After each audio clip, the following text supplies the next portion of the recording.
kayo nahihiya? Sabagay, okay lang yan. Di ba rin ang pangit, ang importante, malakas manlait. Marami akong kilalang ganyan eh. Yung mga kaibigan ko, kahit itag ko pa ngayon, yung mga kaibigan ko, ay lakas manlait yan. Ang lakas nyo manlait, kala nyo mga perfecto kayo. Ay yung iba nga dyan, lakas manlait, tabingin naman yung ilong. Yung iba, laki ng mata. Yung iba, pango.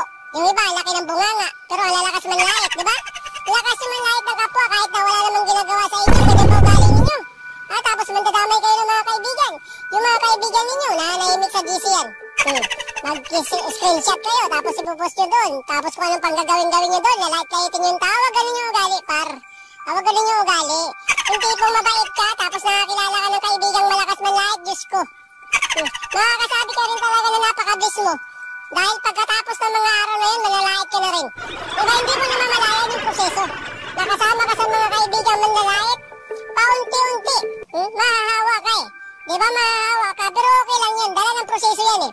Proseso ng mga may ubo sa utak. O baka sabihin nyo, Pinoy na naman. Kaya ganyan.